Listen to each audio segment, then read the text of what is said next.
जी हाँ, तो हम इस वीडियो में जानेंगे महाराज, जो एक मूवी आई है और उसमें एक बड़े एक्टर के लड़के भी लॉन्च हुए हैं, मिस्टर जुनैद खान, और साथ में जयदीप अलावत जो कि महाराज का कैरेक्टर प्ले कर रहे हैं। तो इस मूवी में बहुत सारे लीगल इश्यूज हैं, तो उन इश्यूज को एज लॉ स्टूडेंट्स हमें समझना बहुत ज़्यादा ज़रूरी बन जाता है ना। तो इस पर्टिकुलर वीडियो में जानेंगे ऐसे कौन सी चीज़ें हैं जो कि हमें समझनी ज़रूरी हैं कानूनी पर्सपेक्टिव से। एज जुडिशियल एस्पिरेंट्स क्या चेंजेस हुए हैं लॉ में, पुराने और नए। जब मैं कह रहा हूं इसका मतलब आईपीसी 1860 और 2023 का भारतीय न्याय संहिता। हाँ, तो एक रिपोर्ट पब्लिश करी गई थी बॉम्बे सुप्रीम कोर्ट के द्वारा। केस टाइटल है जदुनाथ जी ब्रिज रतन जी महाराज वर्सेस करसन दास मूल जी। जी बहुत सारे हैं, इसमें बड़ा ध्यान दीजिएगा जी, है ना। जदुनाथ जी ब्रिज रतन जी महाराज वर्सेस करसन दास जी। जो प्लेंटिफ हैं वो महाराज जी हैं, वो एक वल्लभाचार्य सेक्ट के रिलीजियस लीडर हैं, और करसन दास मूल जी एक जर्नलिस्ट हैं गुजराती न्यूज़पेपर जिसका नाम है सत्य प्रकाश। तो बहुत ज़रूरी है हमें समझना कि कौन प्लेंटिफ है। अच्छा, जो लोग नहीं जानते, प्लेंटिफ वो होता है जो कि केस फाइल करता है कोर्ट में और डिफेंडेंट उसको डिफेंड करता है। ये एक सिविल सूट है जो कि फाइल हो रहा है कहाँ? बॉम्बे सुप्रीम कोर्ट में। क्यों सुप्रीम कोर्ट बोलते हैं बॉम्बे को 1862 में, ये एक अलग डिस्कशन, एक अलग वीडियो टॉपिक हो सकता है। अभी के लिए आप समझिए कि बॉम्बे में एक केस फाइल किया जा रहा है, जो कि फाइल किया जा रहा है महाराज जी के द्वारा। कौन है महाराज जी? जदुनाथ जी ब्रिज रतन जी महाराज वर्सेस करसन दास। तो आगे बढ़ते हैं। देखो दोस्तों, किसी भी डेमोक्रेसी में ना बहुत ज़रूरी है कि जो उसका जर्नलिस्ट है, जो कि उसकी प्रेस है, वो बायस्ड ना हो, वो फ्री एंड फेयर हो। जैसे कि कोई इलेक्शन होता है वो फ्री एंड फेयर बोला जाता है, वैसे ही देश की जो प्रेस है, देश का जो मीडिया है, वो हमेशा फ्री एंड फेयर होना चाहिए। और जो कि था 1862 में, कौन सा?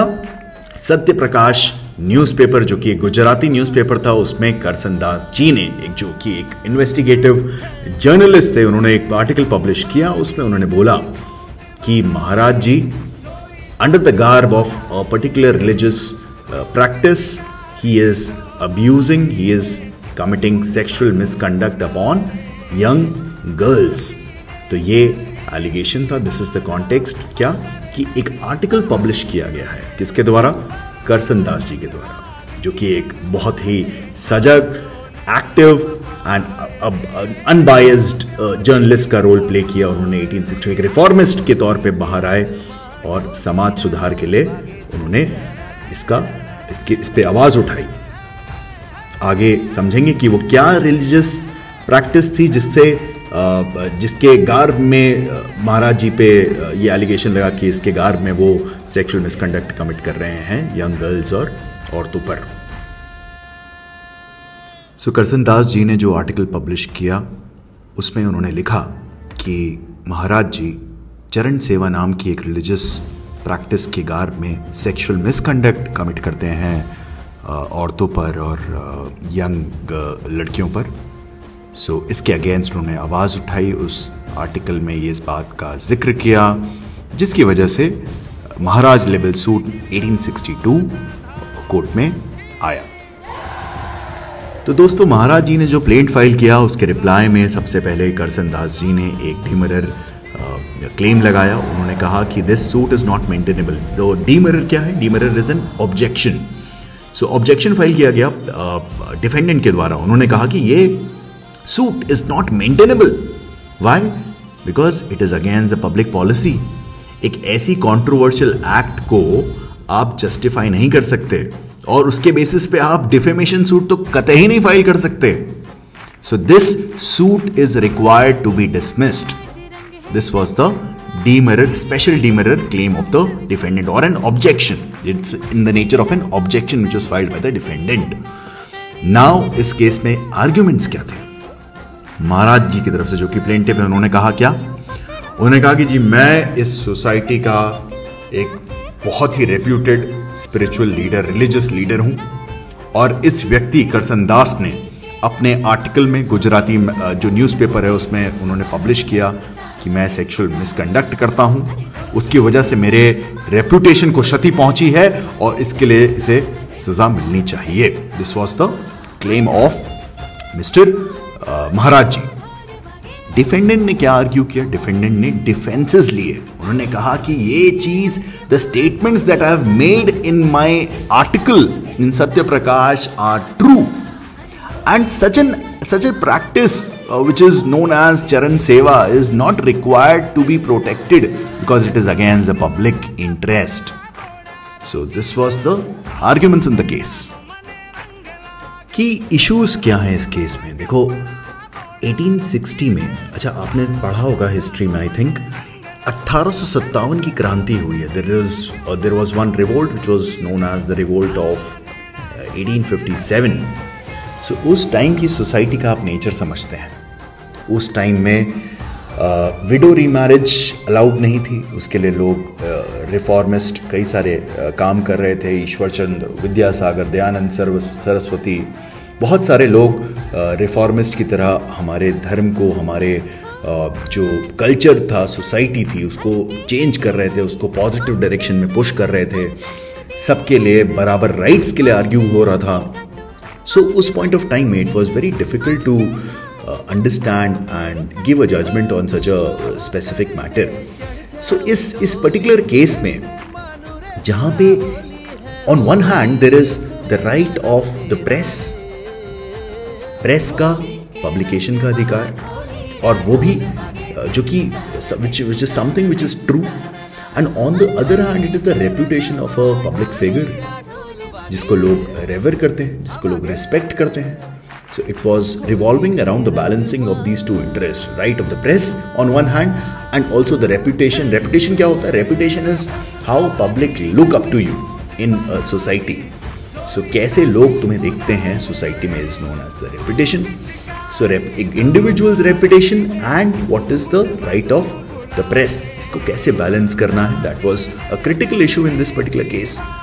ऑल्सो जो रिलीजियस सेंसिटिविटीज़ थी, मैंने बताया कि ये जो सोसाइटी थी was still a very dogmatic society. बहुत ही रूढ़िवादी सोसाइटी थी हमारी, जिसमें कि एक सती प्रथा होता है, पर्दा सिस्टम एग्जिस्ट करता था, औरतों को बाहर जाने नहीं दिया जाता था, बहुत सारी चीज़ें थी. सो रिलीजियस रिफॉर्मिस्ट लाइक राजा राम मोहन रॉय और Dayanand Saraswati, Ishwarchand Vidyasagar, Henry Vivian Derozio, ये सब लोग इस चीज़ को हटाने के लिए काम कर रहे थे. तो ये एक क्रिटिकल इशू था कि कैसे इसको एड्रेस किया जाए. और जो ब्रिटिश कॉलोनियल सिस्टम था, हम एक कॉलोनी थे, हमारा संविधान लागू नहीं था 1860 में. तो ये एक डॉगमेटिक सिस्टम के, ऑलरेडी एग्जिस्टिंग सोसाइटी डॉगमेटिक है, कॉलोनियल सिस्टम है जो कि अपना नहीं है. तो it was very difficult to do the balancing of the very difficult situation in this particular case. Boss, जो जीत है ना वो हमेशा होती है सच्चाई की, और वही हुआ है इस केस में भी. करसन दास जी के फेवर में जजमेंट आया, और इस जजमेंट में बोला गया कि freedom of press is Quint essential for a healthy democracy. अगर समाज से सोशल इवल्स हटाने हैं तो उसके लिए ज़रूरी है सशक्त प्रेस की, और साथ ही साथ जो ऐसे रिलीजियस लीडर्स हैं उनको अकाउंटेबल बनाने के लिए ज़रूरी है कि बात बाहर खुलकर करी जाए. और वो तब तक नहीं होगी जब तक हमारा प्रेस फ्री एंड फेयर नहीं होगा. तो बहुत ही इंपॉर्टेंट जजमेंट था, पर हमारे लिए एज एस्पिरेंट्स हमें समझना ज़रूरी है कि डिफेमेशन का लॉ क्या है. क्या एक ये सिविल रेमेडी है जो कि इस प्रेजेंट केस में थी, एक सूट फाइल किया गया था, सिविल सूट, और क्या ये क्रिमिनल रेमेडी भी इसमें लाई करती है, इन द सेंस क्या एक क्रिमिनल ऑफेंस भी है डिफेमेशन, क्योंकि महाराज जी ने सूट फाइल किया है बॉम्बे सुप्रीम कोर्ट में। तो हमारा आईपीसी जो है 1860, इट टॉक्स अबाउट डिफेमेशन।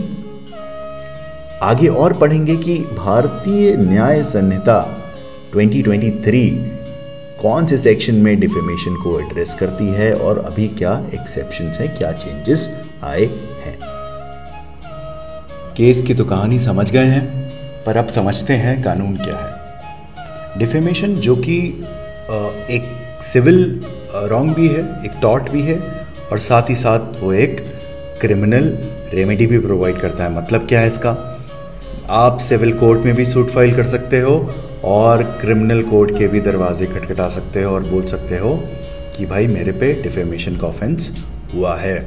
अब ज़रूरी बात यह है समझना हमारे लिए, क्योंकि हम अभी इसको एक क्रिमिनल एंगल से देख रहे हैं। हालांकि जो केस था पुराना वो एक सिविल सूट पे था, वो एक सिविल साइड का केस है, पर अभी थोड़ा और डिटेल में जाने के लिए ज़रूरी है हमें समझना कि अभी प्रेजेंट जो क्रिमिनल लॉज हैं आईपीसी 1860 एंड ऑल्सो भारतीय न्याय संहिता, वो कैसे इस कानून पे बात करते हैं डिफेमेशन के।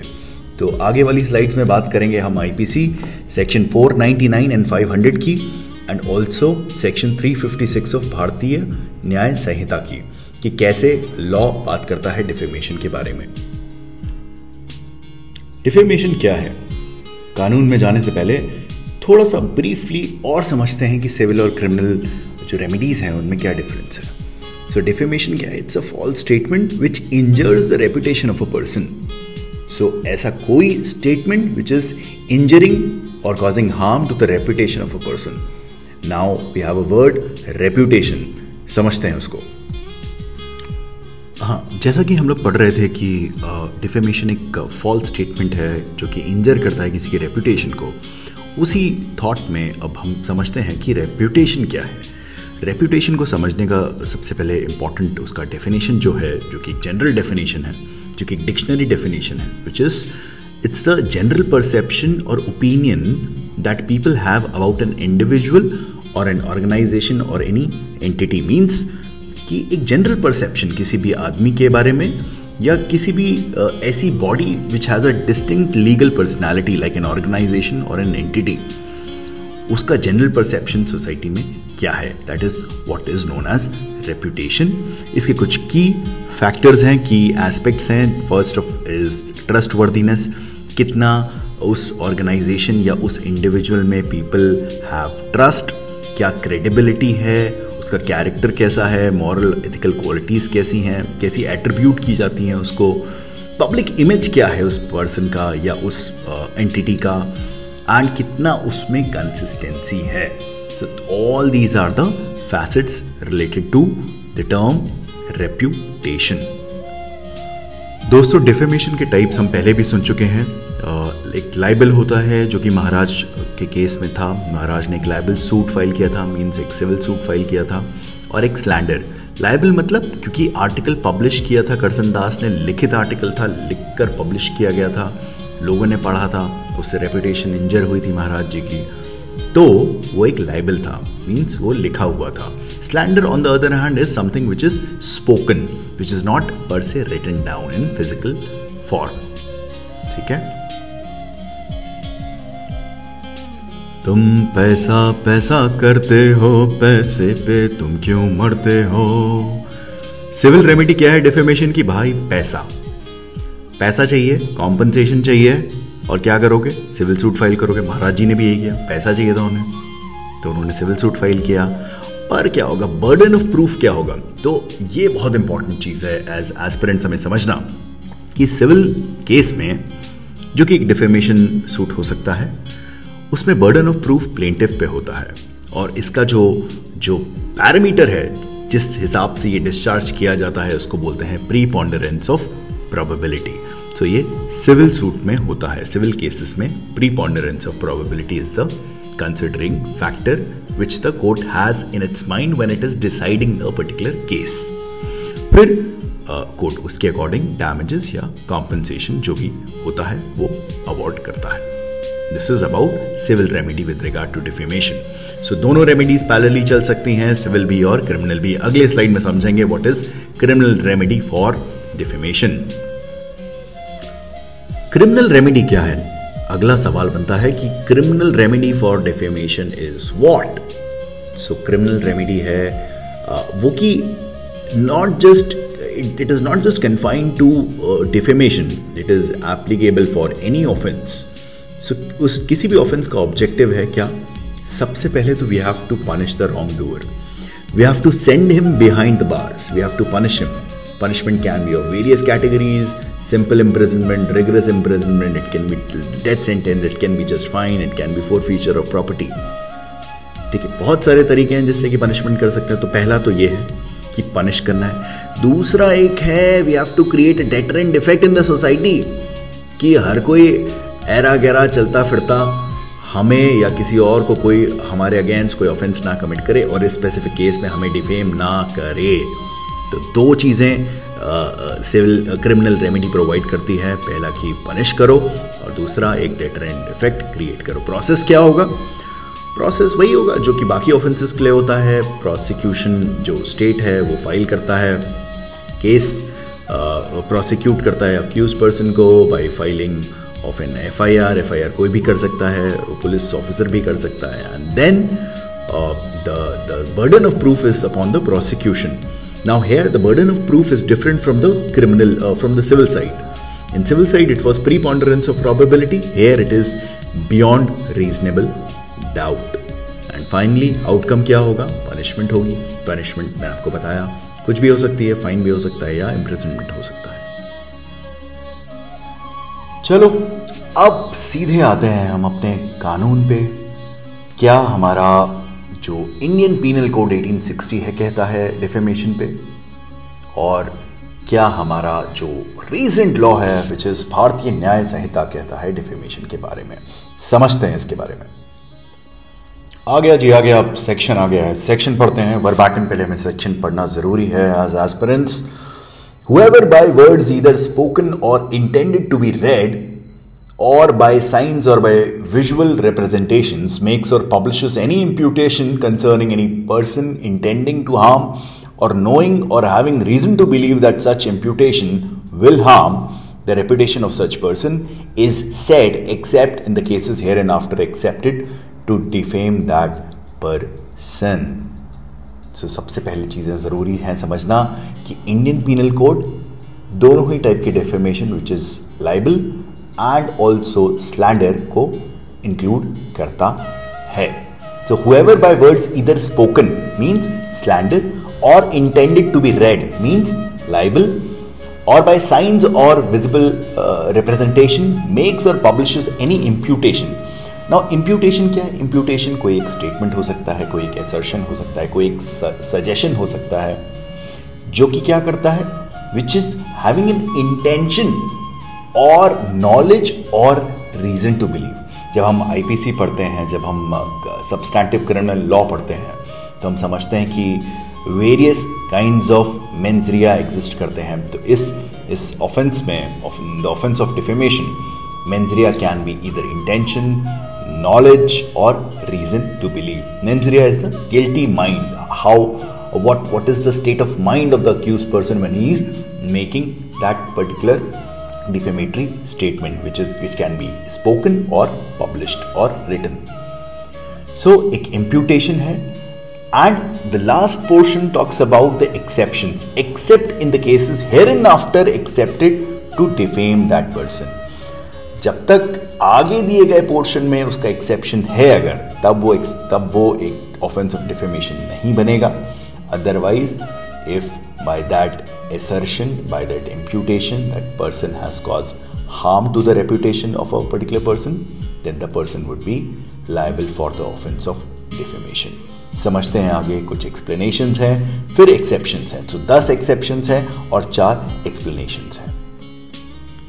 किसी मृत व्यक्ति को तुम डिफेम करते हो, किसी कंपनी या एसोसिएशन को डिफेम करते हो, या ऐसा सजेस्टिव बातें करते हो, बातें घुमा घुमा के करते हो, सीधी बात नहीं करते, सीधे सीधे you don't abuse, you abuse in an indirect manner और इन अ सरकास्टिक और एन आयरॉनिकल मैनर, या ऐसा कोई हार्म करते हो जिससे उसका intellectual character, moral character reputation, calling और क्रेडिट हार्म होता है, उसको लोग पैसा नहीं देते हैं उसकी वजह से, उस ऐसे डिफेमेशन से, so that is sufficient enough to constitute the offence of defamation.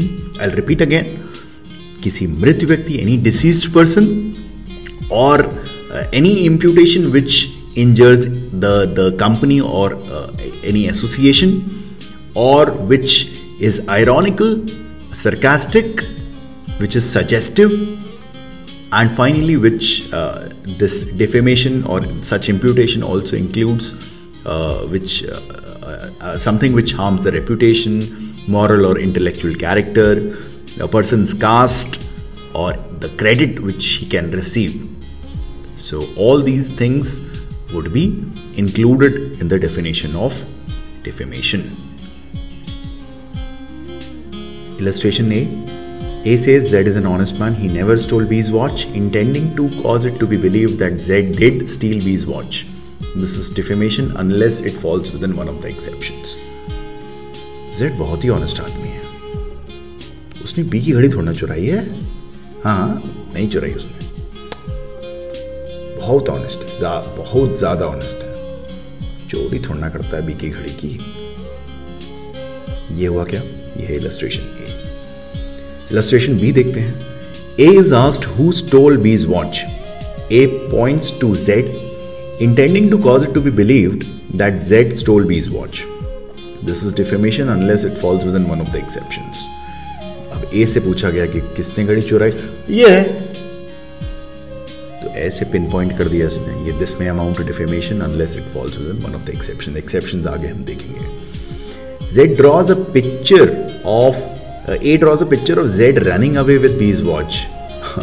अब यहाँ पे मैंने एक वो बना दिया, एक फोटोग्राम बना दिया है A ने of Z running with B's picture, running with B's watch. So intending it to be believed, क्या? What is the intention of A? Intention A चाहता है, he intends that it is believed that Z has actually stolen the watch of B. So yes.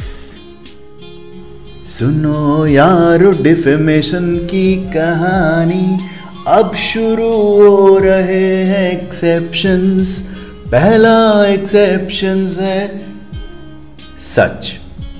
अगर सच बोल रहे हो सो तुम defame नहीं कर रहे हो। यही किया था करसन दास ने, सच बोल रहे थे। कोई भी चीज जो सच है, which public good requires to be made और पब्लिश्ड, वो एक एक्सेप्शन बन जाता है डिफेमेशन का। सो अगर महाराज जी ऐसे सेक्सुअल मिसकंडक्ट कर रहे हैं और वो public good requires it to be made out to public, requires it to be published, ताकि बाकियों का नुकसान ना हो, ताकि बाकी औरतों पे वो ऑफेंसेस ना हो। So it is well within the domain of an exception to the offence of defamation. ये पहला है इम्प्यूटेशन ऑफ ट्रूथ, सच की हमेशा जीत होती है, नहीं। अगला है public conduct of public servant.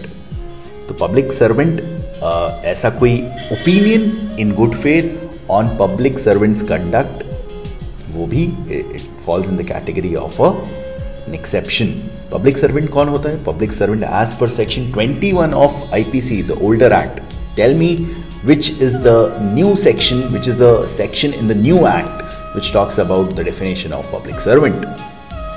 So as per that, अगर आप किसी भी पब्लिक सर्वेंट के बारे में इन गुड फेथ कोई ओपिनियन एक्सप्रेस करते हो which is basically in public interest, तो that is also not falling in the category of a defamatory statement.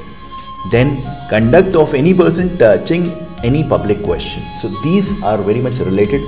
ऐसा कोई भी चीज़ which relates to something with which public would be interested or public would be connected to or public would be interested in knowing that. So conduct of any person touching any public question, so that opinion will not fall in the category of a defamatory statement unless and until it is done in good faith. अगला exception number 4 बचाता है रोजी रोटी हमारे जितने भी legal platforms हैं जो कि लीगल रिपोर्टिंग करते हैं, जैसे कि लाइव लॉ, जैसे कि SCC ऑनलाइन, जैसे कि मनुपात्रा, जैसे कि लेक्सिस, नेक्सिस, बहुत सारे। सो कहता है कि if you are publishing any report of the court proceeding, so that is also not defamatory, which is very much required. Court reporting नहीं तो हो ही नहीं पाएगी अगर सारा ही डिफेमेशन इतना ही सेंसिटिव हो जाएंगे अक्यूज पर्सन्स कि हमारे बारे में तो जी लिखो ही मत भाई। रिपोर्टिंग राइट हमने देखा ना करसन दास में कैसे freedom of press is important, तो ऐसे ही जो कि हमारे प्लेटफॉर्म्स हैं जो कि पब्लिश करते हैं क्या कोर्ट में हो रहा है, स्पेसिफिकली लाइव लॉ कि द कोर्ट की डे टू डे प्रोसीडिंग्स का क्या क्या बोला गया, हर चीज़ एक एक statement is published by them. So that is also not defamatory. That cannot be classified as a defamatory statement by live law. So that is also falling in the category of an exception to defamation. Now next one is merits of the case. Case का decision आ गया है, उस पर अब कुछ आप merits पे बात कर रहे हो कि इस केस में इस चीज़ को ऐसे डिसाइड किया गया। बिल्किस बानो केस में कन्विक्ट्स को रिलीज कर दिया गया, तो was it good, was it bad, उस जजमेंट में क्या बोला गया है, रेमिशन पॉलिसी कैसी है गुजरात स्टेट की, क्या अक्यूज पर्सन को रिलीज कर देना और कोर्ट उस पर कुछ नहीं बोल रहा है, या जो भी आप डिसीजन पे आप उसके मेरिट पे बात कर रहे हो, that is also very much protected within exception number 5। Then merits of public performance. अब किसी भी पब्लिक परफॉर्मेंस मतलब कोई भी सरकारी काम जैसे कि उत्तराखंड में बहुत हो रहे हैं, बहुत इंफ्रास्ट्रक्चर डेवलपमेंट हो रहा है। It falls in the seismic category, higher category, in the sense that it's a very sensitive area, the topography is very sensitive. So infrastructure development is still happening, Char Dham project, so because of which the terrain is very sensitive and because of which थोड़ा सा बारिश में पूरा landslide हो जाता है। अगर आप मेरिट्स ऑफ पब्लिक परफॉर्मेंस पे बात कर रहे हो कि this particular hydro power project और this particular infrastructure project was not done properly and that is not something which your party or politically active statement is something that you're talking in the public interest, so that is also very much protected as per this exception.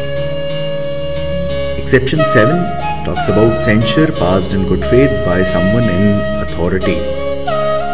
तो जज साहब डांट सकते हैं किसी witness को, uncooperative हो रहे, कोर्ट ऑफिसर को बोल सकते हैं कि ज़बरदस्ती तुमने उसको तारीख लगा दी, फाइल हमारे आगे दी नहीं, उसके लिए डांट सकते हैं। डिपार्टमेंट के हेड डांट सकते हैं कि तुमने प्रोजेक्ट को डेडलाइन पे कंप्लीट नहीं करा या कुछ अनप्रोफेशनल बिहेवियर शो किया, तो उसके लिए डिपार्टमेंट हेड डांट सकता है। पेरेंट्स तो डांटते ही हैं बच्चों को, है ना, पेरेंट्स तो डांटते ही हैं, इसका तो मैं क्या ही बताऊँ, बदतमीजी से बात करता है हमारा लड़का, खिलौने नहीं दे रहा है, तो ये सब तो पेरेंट्स तो मारते ही हैं बच्चों को, which is not good, but हाँ वो भी है। और बट इसका पर्पस क्या है? इसका पर्पस है कि बच्चे को अच्छे रास्ते पे लाया जाए, for him to showcase good manners, be a good citizen, be a good person, be a good human being first of all. So school master भी रिप्रिमांड करते हैं, स्कूल मास्टर तो पता ही है, हम क्लास अच्छे से चले, कुछ बच्चे हल्ला कर रहे हैं पीछे, लास्ट बेंचर्स जो हैं हल्ला करते हैं, उनको रिप्रिमांड किया जा सकता है, क्लास से बाहर भेजा जा सकता है, मुर्गा बनाया जा सकता है। हालांकि अब all these things are not allowed, but हाँ you can reprimand them. Employer employee को डांट सकता है बिकॉज ऑफ बीइंग लेट और not completing the task on time. Banker cashier को डांट सकता है कि भाई ये नोट 500 के जा कहाँ है, या तुम प्रोटोकॉल फॉलो नहीं कर रहे। So yes, all these things are there. Exception 8, you can allege or make a complaint to a magistrate without being under the fear that इसके basis पे a prosecution for defamation will start against, will be initiated against me, unless you are doing it in good faith. ठीक है, that is something which is important. मतलब FIR करना एक जुर्म नहीं है अगर good faith में कर रहे हो, या मजिस्ट्रेट के आगे कंप्लेंट फाइल करना is not a crime, is not defamation under 499 IPC। If you are doing it in good faith तो मैजिस्ट्रेट के आगे कंप्लेन आप कर सकते हो बिना डर के, अगर गुड फेथ में कर रहे हो, मतलब अच्छे मन से कर रहे हो। फिर प्रोटेक्शन ऑफ इंटरेस्ट के लिए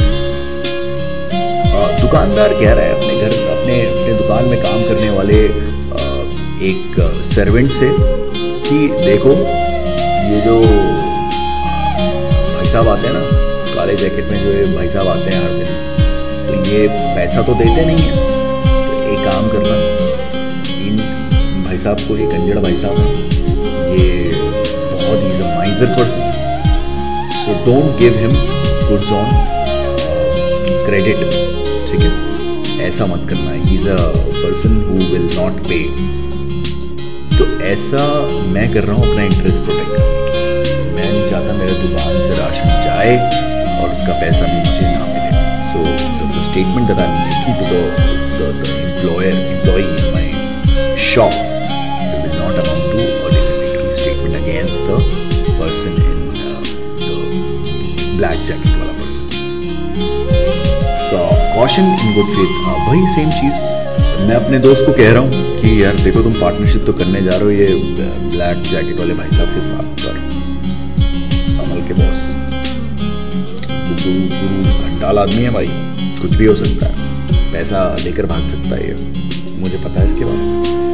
तो ऐसा मैं अपने दोस्त को प्रोटेक्ट करने के लिए, क्योंकि मैं उसका बचपन का दोस्त हूँ, कॉलेज का दोस्त हूँ, ठीक है। सो या दिस इज इट दोस्तों, आ गए हैं नए एक्ट पे हम लोग finally. So it is 356 of the भारतीय न्याय संहिता 2023 that talks about defamation law. It is verbatim the same with a few differences that we are going to talk in the next slide. दोस्तों, आ गए हैं हम की डिफरेंसेस में IPC और BNS में in terms of the definition of defamation and the punishment. So definition में कोई फर्क नहीं है, हूबहू सेम है। फर्क आता है सेक्शन 500 आईपीसी में और section 356 sub section 2, 3 and 4 of BNS में। So सबसे पहला डिफरेंस आता है पनिशमेंट में, विच इज यहाँ पे इम्प्रिजनमेंट हो सकता है, फाइन हो सकता है और साथ साथ कम्युनिटी सर्विस हो सकता है। कम्युनिटी सर्विस मतलब कम्युनिटी के लिए सर्विस, मतलब पेड़ उगाओ, मतलब एनजीओ का कुछ काम करवाओ, उनको डोनेट करो, गरीब बच्चों के लिए कुछ काम करो। So all the community related services will fall in the category of the punishment for can be one of the punishment for the offence of defamation. दूसरा और तीसरा जो डिफरेंस है दैट टॉक्स अबाउट प्रिंटिंग और selling any defamatory material. So whoever is printing any defamatory material with the intention, with this knowledge that particular item that I am printing or engraving is defamatory, so that person will also fall in the category of the accused person for the offense of defamation. So जो ये person publish कर रहा है या offering to sell कर रहा है, तो that person will also fall in the category of the accused person for the offense of defamation. So yes, दोस्तों ये स्लाइड कह रही है thank you so much for your time and attention. हमने पूरा इस वीडियो में समझा है महाराज मूवी के अराउंड जो केस था, उसमें क्या इश्यूज थे, वैसन दास ने क्या पब्लिश किया, व्हाट इज डिफेमेशन, क्या एक सिविल रेमेडी है, क्या वो क्रिमिनल रेमेडी है, 499 क्या कहता है, 500 क्या कहता है ऑफ आईपीसी, ये नया कानून क्या कहता है, क्या वो बहुत अलग है? तो दोस्तों नहीं, वो बिल्कुल अलग नहीं था, सिमिलर था, पर कुछ चेंजेस हैं जो कि बहुत इंपॉर्टेंट हैं, जो कि बहुत एक इंपॉर्टेंट रोल प्ले करेंगे। मिलते हैं अगले वीडियो में, स्टे ट्यून्ड, बाय बाय।